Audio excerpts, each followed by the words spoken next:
Царевата нова облека. Едно време си живеел некој цар кој толку сакал нова раскошна облека што сите пари ги давал за облекување. Не мислел на своите војници, не одел на театар и на лов, само сакал пред луѓето везден да носи нова облека.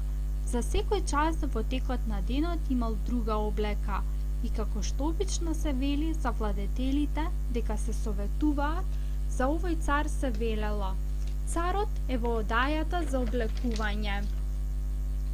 Во големиот град каде што живеел било многу весело. Секој ден доаѓале многу странци. Еден ден пристигнале двајца измамници. Се представиле како ткајачи кои можат да искаат прекрасна ткаенина каква што може само на сон да се види.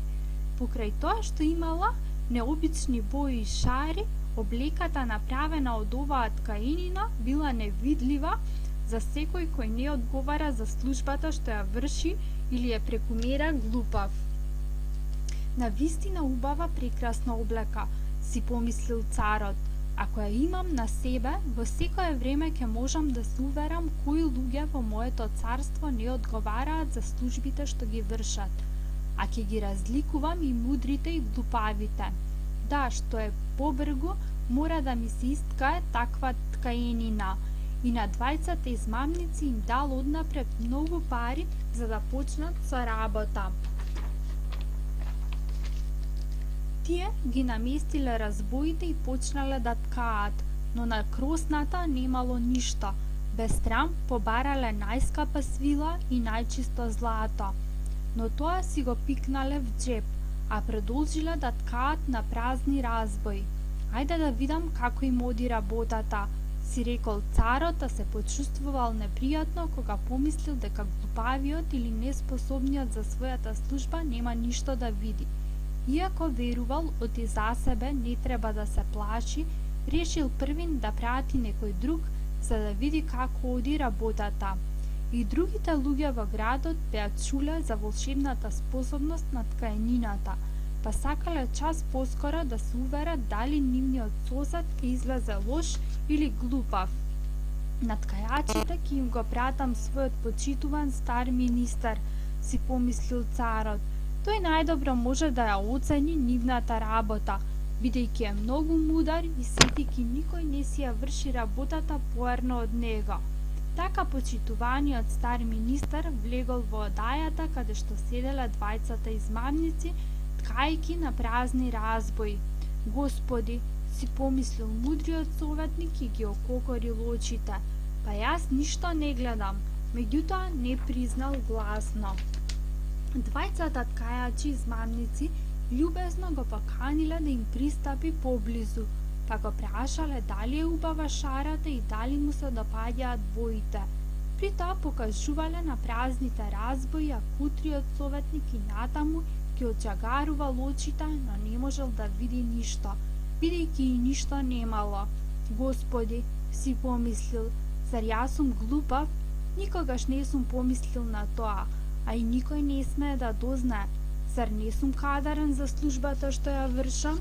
Не, тоа е невозможно, но не смеам никому да му кажам дека не ја видов ткаенината. Па зарем ништо нема да кажете? Го прашал еден од ткајачите. Ох, прекрасно е, восхитен сум, рекол стариот министер, гледајќи низ очилата. Какви шари, какви бои? Да, ќе му кажам на царот дека многу ми се допаѓа ткаенината. Многу ни е драго, рекле ткајачите и го спомнале името на бојата и го објасниле цртежот на шарите. Министерот убаво ги изслушал за да му го повтори на царот. Така и сторил. По ова измамниците побарале уште пари и нови количества свила и злато. Божем им требаат за натамошна работа. И пак се пикнале в джеп, а на разбоите немало ниту една нишка. Преправајќи се дека ткаат, тие и натаму седеле кај разбоите. Набргу царот пратил еден друг свој мудар чиновник да види како напредува работата и дали ткаенината набргу ќе биде готова. И нему му се случило истото како на советникот. Гледал, но не можел ништо да види, бидејќи немало ништо на разбоите. Зар не е прекрасна ткајнината, го запрашале измамниците, покажувајќи му го прекрасниот турнак кој воопшто не постоел. Не сум глупав, си помислил човекот, значи не сум кадарен за својата висока служба. Сепак не смеам да дозволам другите да го забележат тоа. И почнал да ја фали ткајнината што не ја гледал и да ги убедува измамниците дека многу му се допаѓаат убавите бои и прекрасната шара. Да, навистина е прекрасна, му рекол тој на царот. Целиот град почнал да зборува за прекрасната ткаенина. Тогаш царот решил лично да ја види ткаенината, додека уште е на разбојот, и отишол заедно со мнозина мудреци и советници. Меѓу другите биле и двајцата умни службеници кои веќе биле таму. Царот ги нашол препредените измамници како напразно ткаат со сите сили. Прекрасно, зар не? Извикале двајцата умни службеници. Вашето височество нека повели да види какви се шарите, какви се боите. И тие покажале на празниот разбој, зашто мислеле дека сите ја гледаат ткаенината, освен нив двајцата. Што? Си рекол царот. Па јас ништо не гледам. Страшно. Сетејќи не сум глупав или не сум кадарен за цар, што полошо би можело да ме снајде? Да, навистина е прекрасна, рекол царот. Ви оддавам највисоко признание. Царот задоволен кимнал со главата и почнал да се загледува во празните разбои, зашто не сакал да признае оти ништо не гледа. Сите членови на царевата придружба се джареле и джареле, и тие ништо не можеле да видат. А сепак зборувале како и царот. Да, навистина е прекрасна, и го советувале царот облеката од оваа прекрасна ткаенина прв пат да облече за големата прослава што требало набрегу да се одржи. Одлично, прекрасно, волшебно, повторувале еден по друг, и сите биле невообичаено восхитени. Двајцата измамници царот ги одликувал со витешки крст и им ја доделил титулата дворски ткајачи.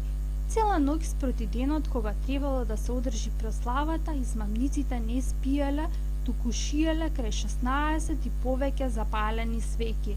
Народот можел да види колку брзале ткајачите за да ја сушијат навреме царевата нова облека. Правеле такви движења, не баре ја симнуваат ткаенината од разбојот, маптале во воздух со големите ножици, не баре ја сежат, боцкале со игли без конец, не баре ја шијат и најпосле извикале: еве, облеката веќе е готова. Царот отишол кај нив со своите најценети пријатели, а двајцата измамници ги кренале рацете, не баре нешто држат и рекле: еве ги панталоните, ова се панталони, а ова наметката, и така со ред.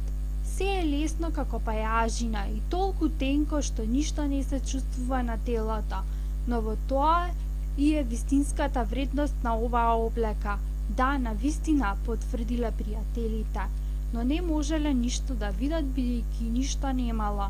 Вашето царско височество сега нека повели да ја облече својата облека, замолиле измамниците. Новава ќе ви ја облечеме овде, пред големово огледало. Господи, колку убаво му стои, колку вешто е сошиена, му се восхитувале сите од придружбата. Какви шари, какви бои, прекрасна облека. Балдахинот што ќе се носи за време на прославата над вашето царско височество чека пред куќа, соопштил врховниот мајстор на церемонијалот. Добро, јас сум подготвен, рекол царот. Убаво ли ми стои? И уште еднаш се свртал пред огледалото, а тоа требало да значи дека внимателно ја оценува својата нова облека. Слугите чија должност била да ги носат полите од балдахинот се наведнале доземи и направиле такви движења како да ги креваат.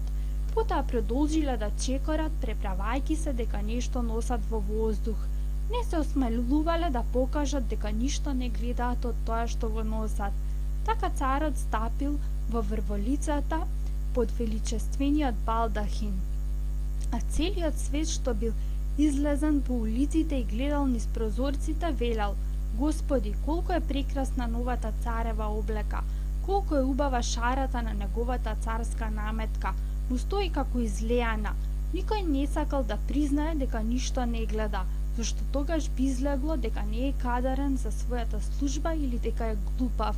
Ниедна царска облека дотогаш не предизвикала толкова воодушевување кај народот.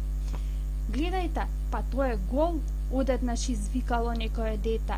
Господи, тоа е гласот на невино дете, извикал татко му, но низ толпата почнало шепотејки да се шири. Тоа што го рекло детето.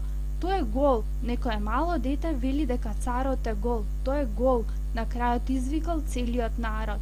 И на царот му станало непријатно, зашто и нему лично му се чинело оти неговите поданици имаат право, но си помислил во себе, морам да издржам до крај во свеченава поворка. Се исправил и продолжил да чекори уште подостоинствено, а по него и неговите слуги цврсто држејќи ги полите на неговата нова облека, која не постоела.